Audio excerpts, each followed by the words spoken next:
Hi there, what's up? In this video, I'll give you a quick guide on how you can change name in Google Meet.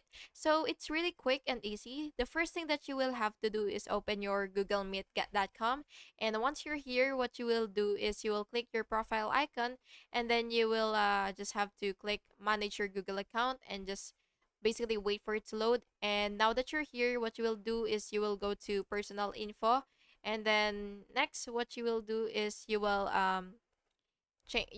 click name, and then you will just have to uh type in your name, and of course if this shows up, you will just have to verify it using your phone, and then finally you will just have to again double check your name and then save it if you're satisfied with your new name. And yeah, that's basically just how you do it, and I hope you found this video helpful, and if you did, please make sure to like and subscribe for more videos like this.